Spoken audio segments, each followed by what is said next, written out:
하나님의 말씀이 주는 소망은 우리 영혼의 닷과 같다, 앵커와 같다고 했습니다. 그래서 바다에서 태풍이 불어와도 닷이 있는 배는 그 닷의 생명줄 붙잡고 승리하는 것처럼 우리가 이 땅에 여러 가지의 환난과 풍랑이 일어날 때에 이 말씀을 붙잡는 사람, 이 말씀의 앵커가 있는 사람은 능히 이길 수 있다고 했습니다. 적어도 우리는 5가지의 이 앵커와 같은 말씀을 붙잡아야 되는데, 첫째는 하나님이 나를 택하시고 나를 부르셨다. 너희가 아들이므로 그 아들의 영을 너희 마음 가운데 보내사 아빠 아버지라 부르게 하시느니라. 나는 하나님의 이미 창세전에 택하신 하나님의 아들입니다.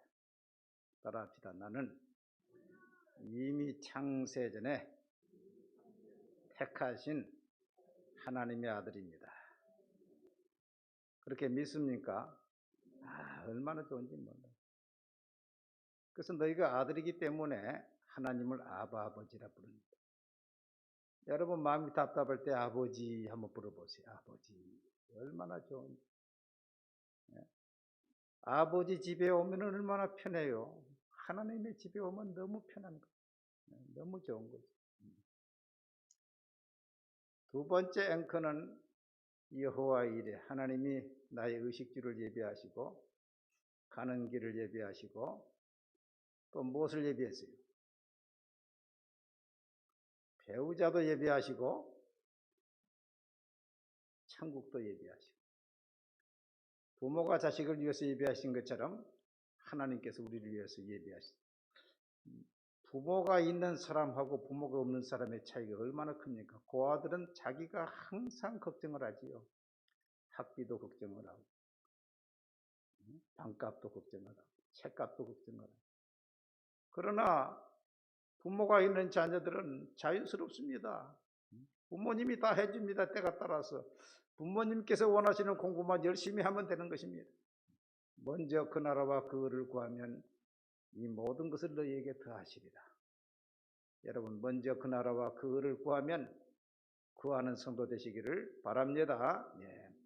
세 번째 앵커는 무엇입니까?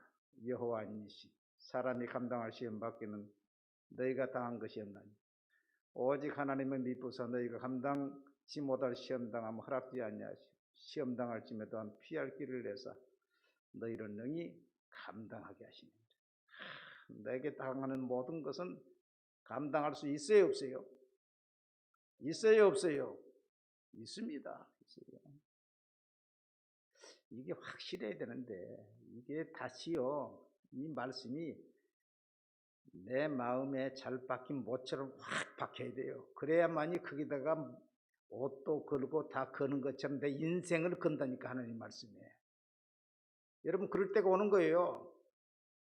근데 말씀을 믿지 못하면은요, 파손돼버려. 인생이 파손되는 것입니다. 이게 말씀을 믿지 못하고 믿는 거 큰 차이가 있는 것입니다. 건성건성 믿고 이 교회 다니도 말씀에 순종하지 않고 오는 사람이 풍랑 만나면 그때 말씀 부여잡으면 되는 줄 아십니까? 믿음이 갑작스럽게 생기는 것입니까? 그거 아니요. 아니요. 내게 어떤 풍랑이 있어도 하나님은 감당치 못한 건 아예 허락지 않으신다. 내가 감당할 수 없을 것 같으면 하나님은 피할 길을 열으신다. 그러니까 감당케 하실 줄로 믿습니다 하고 말씀 부여잡고 기다리고 무릎 꿇고 금식하고 철학하면서 기다리는 거예요. 할렐루야. 그 믿음이 성패를 좌우하는 것입니다. 네 번째는 여호와를 아파, 하나님은 우리의 병을 아예 병들지 않게도 하시고 병들었다 해도 치료해 주시고, 그래서 치료의 하나님, 예수님께서 질병을 짊어지고 가셨고 그러므로 회개하고 병 낫기를 기도하고 기도했으면 믿음으로 가라는 것입니다. 제가 지난 주간에 우리 코로나로 교회 나오시다가 코로나 딱 하고서 지금 한 2년 동안 못 나오신 분이 계세요. 그래서 밤마다 내가 기도하면서 그 집사님이 지금 연로하시는데 과연 이런 상태에서 돌아가시면 천국 갈 수 있을까? 그런 마음이 드는 거예요, 내 마음속에.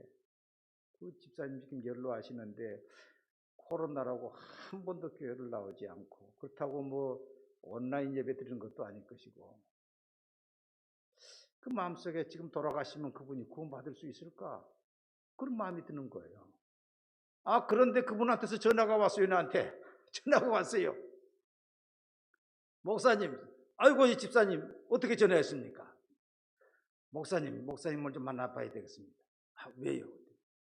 목사님, 내가 딸내 집에 와 있는데 몸이 아파 있는데, 아니 이 꽃 속에도 사람이 보이고, 이렇게 창을 보면 창에도 사람이 있고 마스크를 쓰고 있고 그렇습니다, 목사님. 이거 왜 이렇습니까? 그래서 옳지, 하나님이 나한테 붙여주는구나. 그러면서 목사님 의정 보러 와서 목사님 만나야 되겠습니다. 빨리 오십시오. 그러면 내가 찾아가 예배를 드리겠습니다. 3일 가서 예배를 드렸어요. 3일. 내가 신앙을 다 점검했습니다. 그 집사님이 좋아하는 찬송가가 예수 십자가에 흘리신 보혈, 그대는 쉽게 그 찬송을 좋아해서 그 찬송을 많이 부르면서 정결한 예복이 준비되어 있느냐, 천국 갈 준비가 됐느냐, 아주 말씀을 하고서 기도를 많이 했지. 전화를 했더니 많이 좋아졌습니다.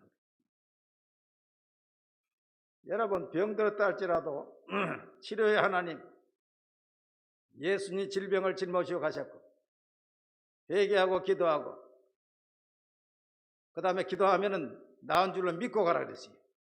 믿고 가는데 그 믿음을 지키기가 힘드니까 찬송가를 많이 불러주세요. 예수 십자가에 흘리신 피, 그대는 씻기에 있는, 아주 막 찬송가를 많이 부르세요. 하루에 10장 이상 부르세요.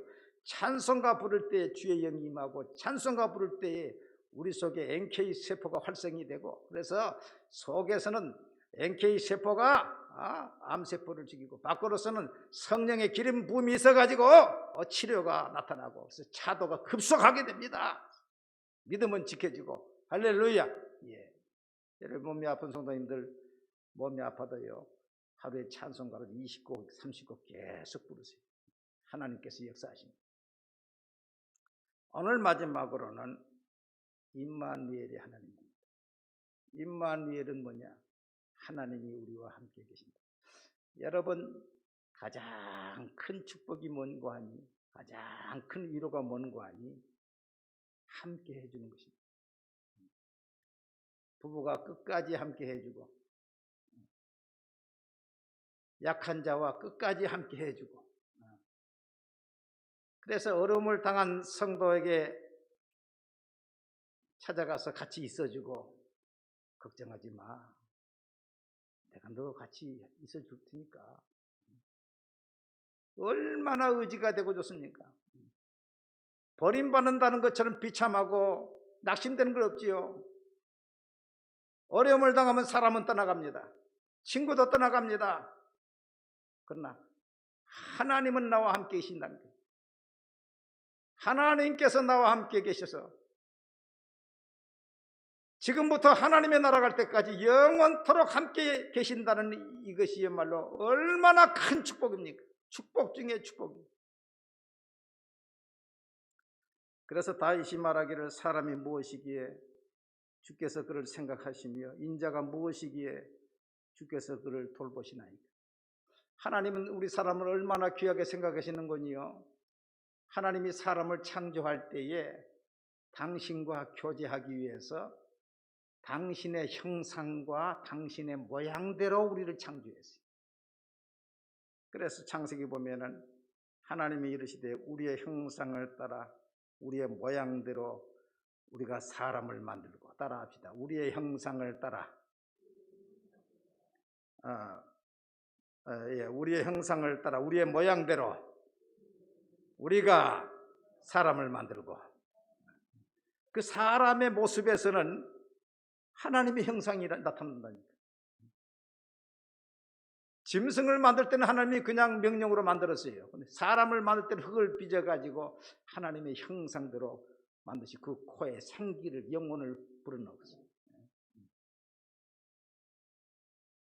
지금 우리가 이 땅에서 하나님을 볼 수 없지만은 하나님의 나라에 가면은 하나님을 얼굴과 얼굴을 볼 수가 있는데 그 하나님의 모습이 큰 사람의 모습이에요. 그래서 구약 에스겔이나 다니엘서를 보면은 환상 가운데 하나님의 모습을 본 것이 나와요.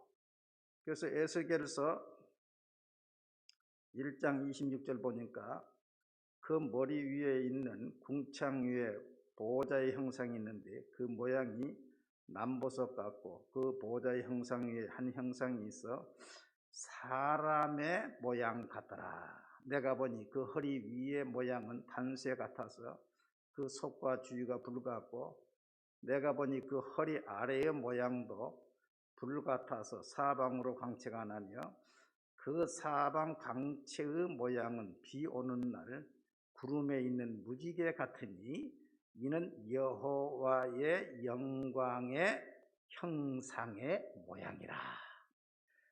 하나님의 형상의 모양이 사람 같더라 그랬어요. 자, 그러면 사람이 원본입니까? 하나님이 원본입니까? 하나님이 원본이에요. 그래서 어떤 사람은 하나님의 복사본이다. 원본 하나님의 형상과 모양, 하나님이 영적 존재고 하나님이 인격적인 존재고 하나님이 우리의 육적인 모양, 육은 아니지만은 영적인 몸이 우리의 육과 같이 되어서 사람의 모양 같더라 그랬어요. 다니엘서도 보면은 내가 보니 왕자가 놓이고 옛적부터 계신 이가 좌정하셨는데 앉으셨는데 그의 옷은 희기가 눈 같고 그의 머리털은 깨끗한 흰 양털 같고 그 보좌는 불꽃이요 그의 바퀴는 타오르는 불이며 그 하나님의 보좌가 있고 그 하나님의 모습에 그 옷이 흰 양털 같고 그 머리가 흰 눈 같고 그 허리 이상과 허리 이하가 이게 다 보여주고 있단 말이에요.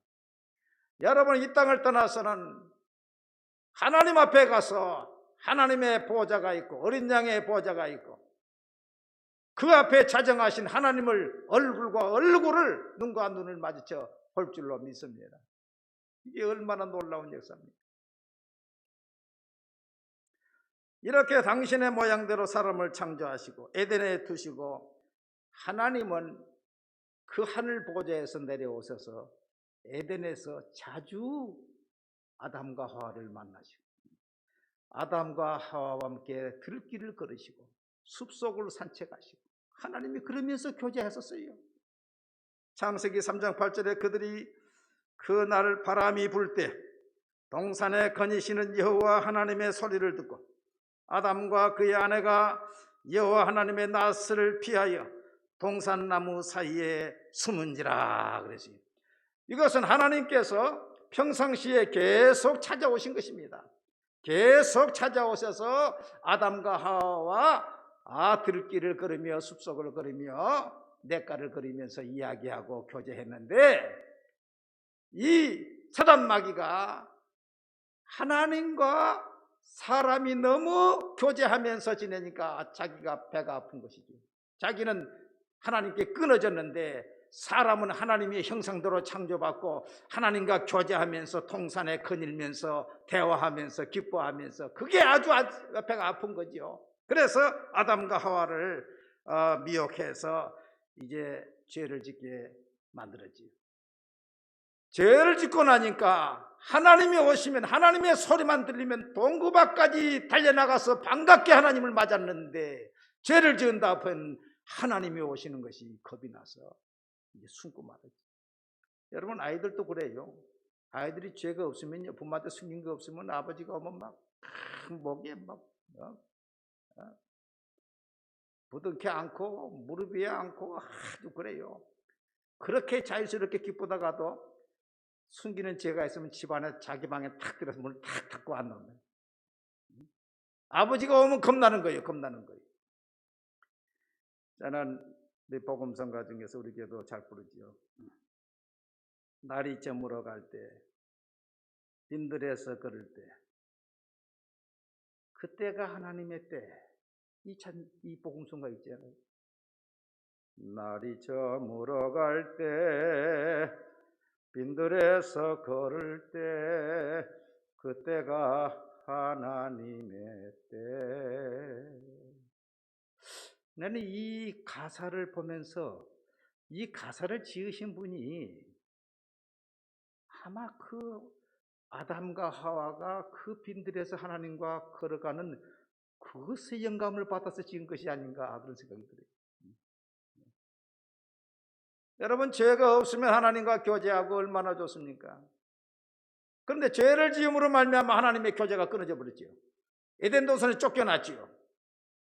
그러니까 하나님과 교제가 끊어지고 에덴 동산에 쫓겨나서 소망이 없는 우리에게 하나님께서는 창세기 3장 15절 말씀, 내가 너로 여자와 원수가 되게 하고 네 후손도 여자의 후손과 원수가 되게 하리니 여자의 후손은 내 머리를 상하게 할 것이 너는 그의 발꿈치를 상하게 할 것이니라. 이런 말씀을 하시고 예수님이 오시기 전 700년 전에 오늘 본문 말씀, 보라 처녀가 잉태하여 아들을 낳을 것이요 그 이름을 임마누엘이라. 하나님이 육신을 입고 하나님의 아들이 육신을 입고 동정녀의 몸에 탄생해서 사람과 함께 있게 될 것이다. 임마누엘이 될 것이다. 그래서 예수님이 오실 때에 가브리엘 천사는 이 마리아에게 이 말씀을 가르쳐주면서 보라 처녀가 잉태의 아들을 낳을 것이요 그의 이름을 임마누엘이라 하리라 하셨으니 이를 번역한즉 하나님이 우리와 함께 계시다 함이라. 그 얘기했다. 요한복음 1장 14절 말씀 보니까 말씀이 육신이 되어 예수님이 육신을 입어서 우리 가운데 거하시며 우리가 그의 영광을 보니 아버지의 독생자의 영광이요 은혜와 진리가 충만하더라. 하나님의 아들이 육신을 입고 이 땅에 왔으니 은혜와 진리가 충만하죠. 얼마나 기쁘고 얼마나 놀라운 역사입니까? 그렇기 때문에 주님께서는 이렇게 말했습니다. 제자들을 보시며 조용히 이르시되 너희가 보는 것을 보는 눈은 복이 있도다. 내가 너에게 말하노니 많은 선지자와 임금이 너희가 보는 바를 보고자 하였으되 보지 못하였으며 너희가 듣는 바를 듣고자 하였으되 듣지 못하였느니. 구약에서 이사야 선지를 통해서 계속 마지막 세례요한까지 하나님의 아들이 오신다, 하나님의 아들이 오신다 예언을 했지만은, 이사야도 700년 전에 예언을 했지만은 눈으로 보지는 못했다. 그러나 너희는 그 예언이 성취된 하나님의 아들이, 하나님이 우리와 함께 있는 걸 보니까 너희 눈은 복이 있고 너희 귀가 복이 있다. 할렐루야. 그러면 오늘 우리 성도들은 복이 없는 자들입니까? 그게 아니에요. 오늘 신약의 성도들은 더 복이 있는 자들.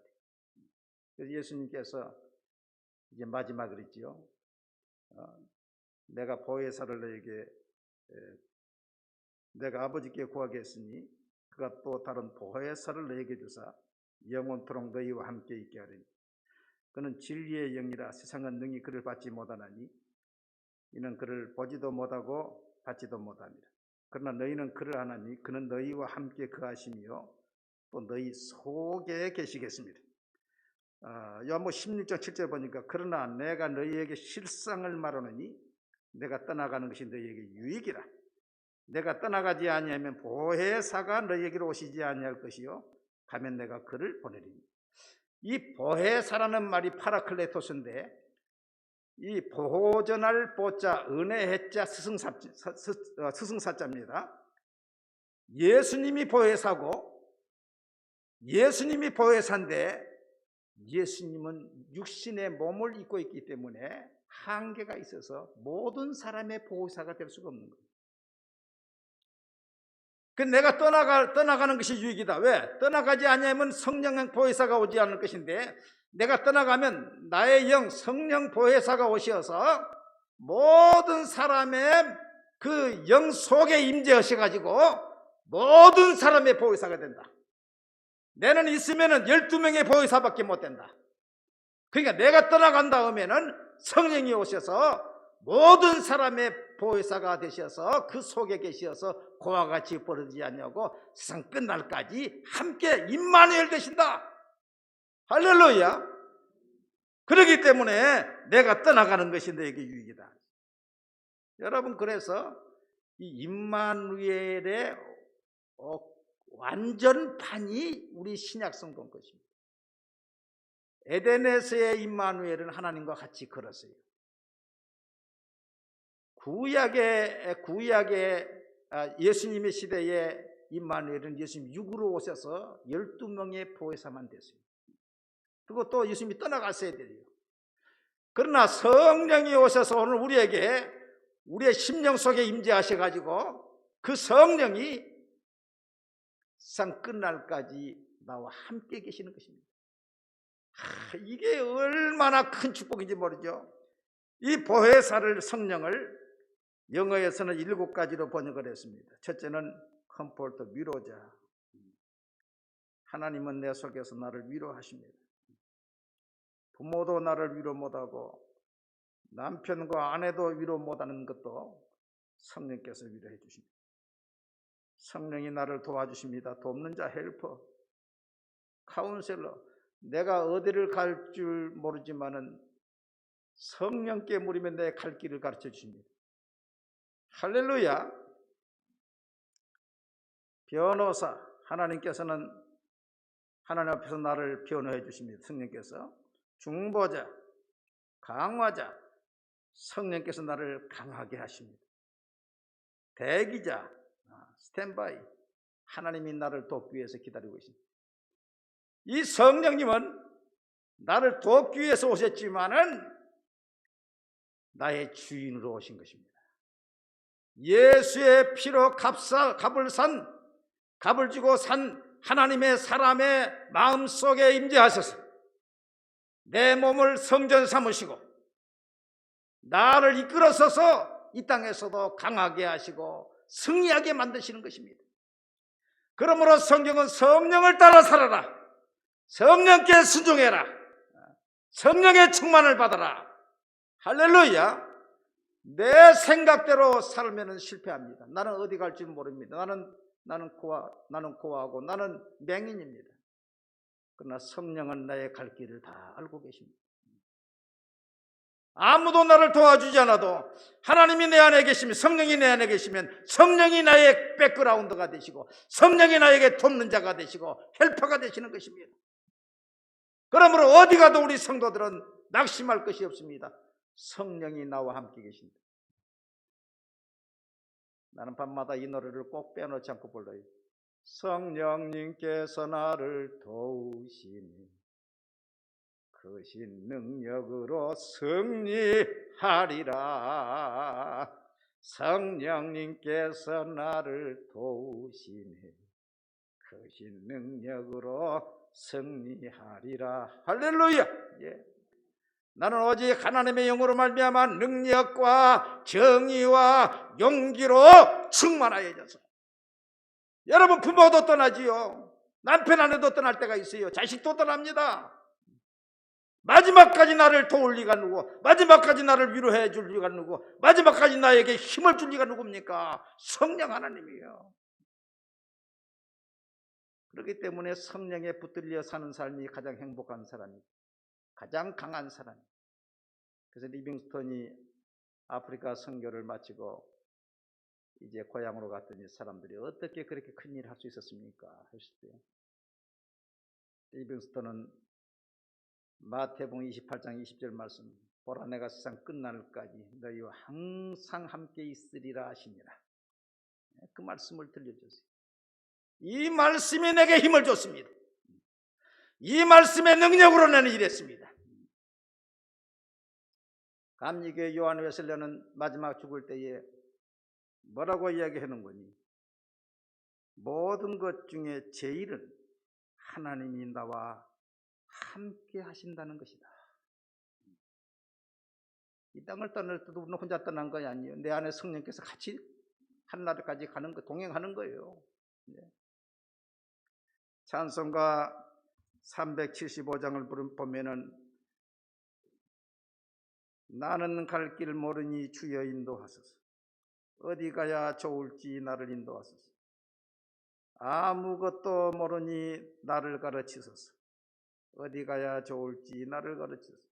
아이같이 어리니 나를 도와주소서. 힘도 없고 야간이 나를 도와주소서. 마음 심히 슬프니 나를 위로하소서. 의지 없이 다니니 나를 위로하소서. 여러분 약합니까? 어디 가야 될지 모르고 있습니까? 아이같이 어리다고 생각하십니까? 성령님께 의지하시기 바랍니다. 375장을 드리겠습니다.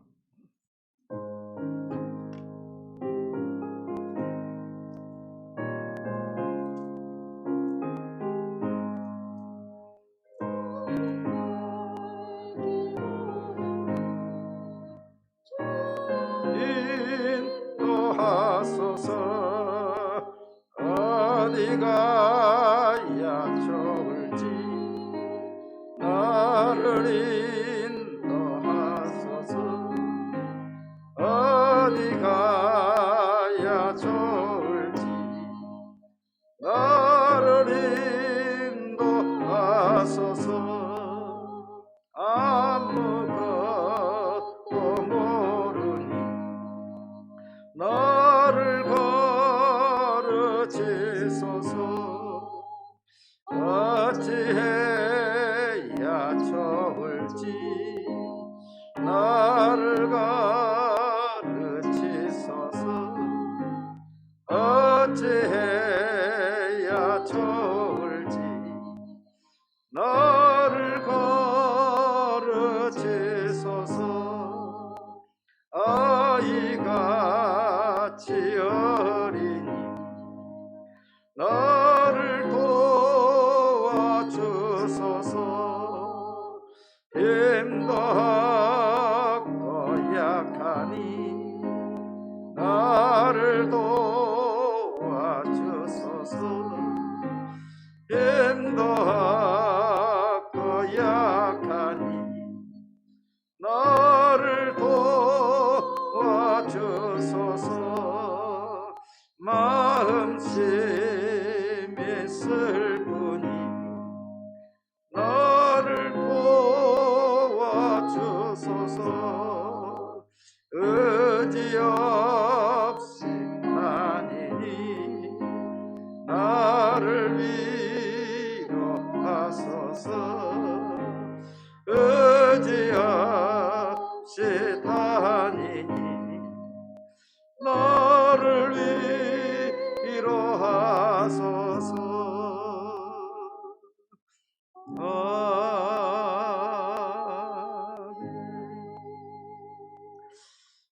제게는 빽이 도대체 누구냐 하는 책이 있어요. 빽이 도대체 누구냐. 이 책은 미국인, 우리 한국인이 있어요. 다니엘 명이라고 하시는 미국 공인 회계 중개사인데, 이 사람이 이 책을 쓸 때 33살입니다. 33살. 그런데 한국의 인재를 다니엘처럼 양육하기 위해서 큰 프로젝트를 진행합니다. 그러니까 사람들이 도대체 당신의 빽은 누구냐? 그 큰 일을 하느냐? 그렇게 물은다는 거라. 근데 본래 이 사람이 아주 문제아였어요. 학생 때. 문제였는데 하나님을 만나고 성령님을 체험하고 인생이 달라진 거예요. 그래서 자기는 하나님 빽으로 일한다. 그래서 책이 빽이 도대체 누구냐. 여러분, 부모가 후원해 주지 않는다고 흙수저라고 탄식할 필요 없어요. 하나님 빽이요. 엄마 찬스, 아빠 찬스 없다고 낙심할 거 없어요. 하나님이 나의 찬스요. 여러분, 하나님 의지하고 성령님께 묻고 인도를 받고 승리하는 성도 되시기를 바랍니다.